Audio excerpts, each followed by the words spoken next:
Nagbago ang buhay ng binatang janitor. Matapos niyang ipagtanggol ang matandang pulubi sa mapagmataas na manager. Lahat ng yan, dito sa kwento na kakapulutan mo ng aral at inspirasyon. Pero bago ko ipagpatuloy, kung hindi ka pa nakapag-subscribe sa channel na ito, mag-subscribe ka muna at samahan mo ko hanggang sa dulo ng video na ito.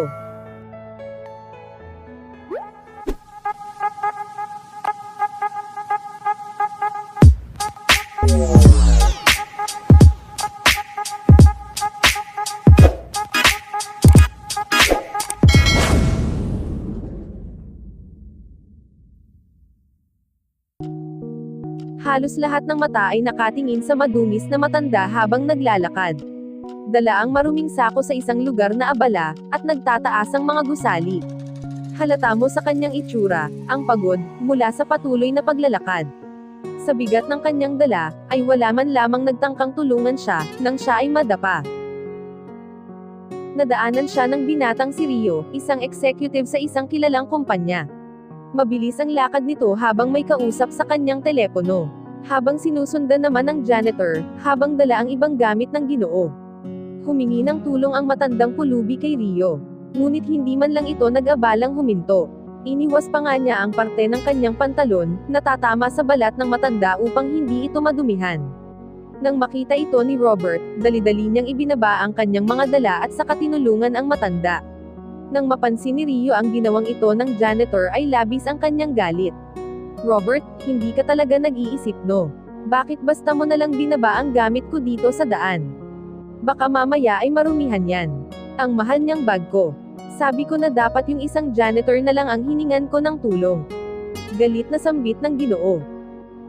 Pasensya na po kayo, boss. Nakakaawa kasi ang matanda kaya tinulungan ko munang tumayo. Wala kasing tumutulong sa kanya. Paliwanag naman ng janitor.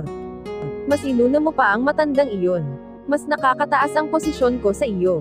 Ang mga katulad ko ang nagdadala ng pera sa kumpanya na sinusweldo mo. Kaya ako ang dapat mong tinutulungan, at hindi ang matandang pulubi na yan. Siguraduhin mong mag-alcohol ka muna ng kamay, bago mo hawakan muli ang mga gamit ko. Nakakainis talagang kausap ang mga mahina ang pag-iisip. Galit na saad muli ni Rio. Hindi napigilan ng sermon ng executive, ang pagtulong ni Robert sa matandang pulubi. Pasensya ka na, napagalitan ka pa ng dahil sa akin. Salamat sa tulong mo, sambit ng matanda. Ayos lang po yun. Pasensya na rin po kayo sa mga sinabi niya. Talagang mayabang po kasi ang isang iyan. Hindi naman siya ang amo ko.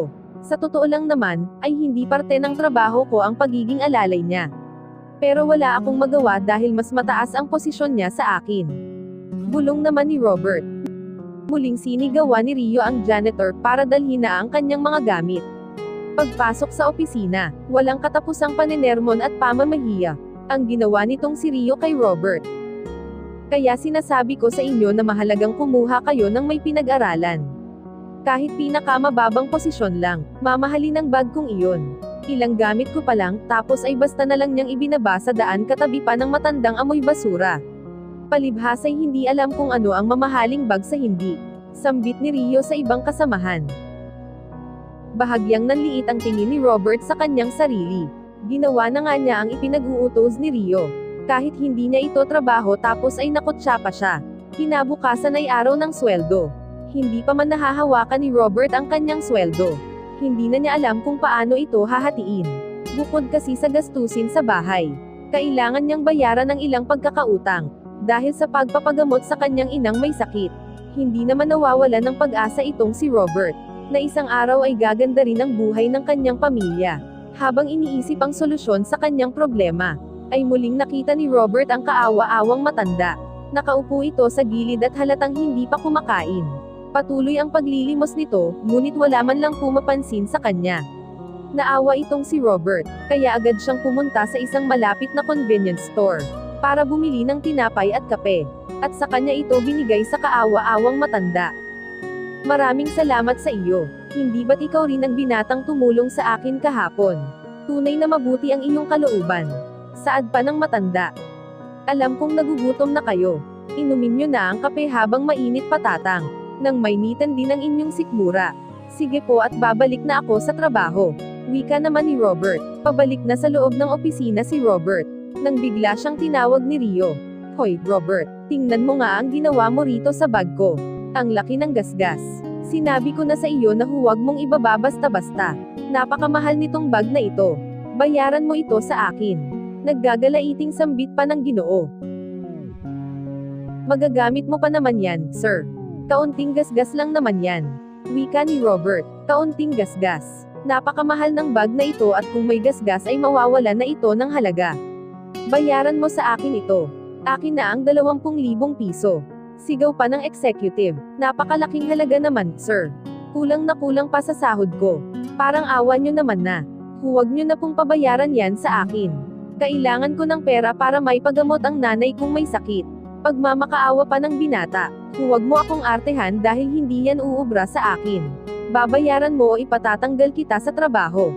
Dapat naisip mo ang nanay mo bago mo inilapag ang bag ko sa kalsada. Saka ano na naman ito? Tinutulungan mo na naman ang matandang iyan. Kaya kami namalas dahil nagdididikit ka sa ganyang uri ng mga tao. Nakakadiri, giit pa ni Rio. Lalong nagkaproblema itong si Robert. Hindi niya alam kung saan siya kukuha ng ganoong kalaking pera. Patuloy ang kanyang pagmamakaawa kay Rio. Ngunit matigas ang loob nito. Hanggang sa biglang sumabat ang pulubing matanda. Ako na ang magbabayad ng bag, huwag kang mag-alala. Sambit ng matanda. Napahinto sa pagtatalo ang dalawa dahil sa sinabing ito ng pulubi. Ikaw ang magbabayad, ni wala kang ang pambili ng pagkain mo. Tapos ay ikaw ang magbabayad. Tumigil ka tanda at huwag kang makialam dito. Sigaw ni Rio. Sino naman ang nagsabi na wala akong pambayad sa iyo? Sambit ng matanda. Sa kanya binuksan ang kanyang sako. Nagulantang ang dalawa nang makita ang limpak-limpak na salapi sa loob ng sako. Tunay na pera ito. Saan mo nakuha ang lahat ng iyan? Sambit muli ni Rio. Maniniwala ka ba kung sasabihin ko sa iyo na hindi talaga ako pulubi? Kung hindi isang milyonaryong walang magawa sa kanyang maiiwang pera. Ginugol ko ang buong buhay ko sa pagpapayaman. Hanggang sa isang araw, nakita ko na lang ang aking sarili. At napagtanto kong hindi ko naman kailangan ang lahat ng ito. Hindi na rin ako maliligtas ng pera ko sa sakit na mayroon ako. Kaya naman naisipan kong gawin ang ganitong bagay. Nagpanggap ako na isang pulubi upang malaman ko kung sino ang talagang may mabuting puso na pagkakalooban ko ng kayamanan ko. Sinadya kong ilagay ang pera ko sa maruming sako na ito nang sa gayon ay walang mag-interes. Bilang ganti sa mabuting puso ng binatang ito, ako na ang magbabayad ng nagasgas niyang bag. Pahayag ng matanda, sa iyo na rin ang sakong ito. Sa iyo na ang lahat ng perang nasa loob nito. Maraming salamat dahil napatunayan mo sa akin, na may mabuti pa ring taong nabubuhay dito sa mundong ito. Naway malaki ang maitulong sa iyo ng perang ito, Robert. Tiyak naman akong gagamitin mo ito sa mabuti. Dagdag pa nito. Nangangatog ang mga kamay ni Robert, habang hawak niya ang sako ng matanda. Hindi niya akalain na ang simpleng pagtulong niya rito ang makakasagot sa kanyang problema. 50 milyon ang kabuuang laman ng sako. Labis-labis ito upang baguhin ang buhay ni Robert at ng kanyang pamilya. Ngayon ay nagkabaliktad na ang mundo ni Rio at ni Robert. Wala mang pinag-aralan ay biglang yaman ang naturang janitor. Wala nang kahit sino pa ang makakapangmata sa kanya. Tama ang hinala ng matandang nagpanggap na pulubi. Ginamit ni Robert ang pera sa pagpapagamot ng kanyang ina. Hindi rin ito nakalimutan na ipagpatuloy ang kanyang pag-aaral. Ipinagawa rin ito ang kanilang bahay at nagtayo ng negosyo. Higit sa lahat ay hindi nito nakalimutan na tumulong din sa mga taong nangangailangan. Sa isang iglap ay nagbago ang buhay ni Robert. Salamat sa matandang pulubi na nagbigay sa kanya ng kayamanan. Dahil sa kabutihan ng kanyang puso.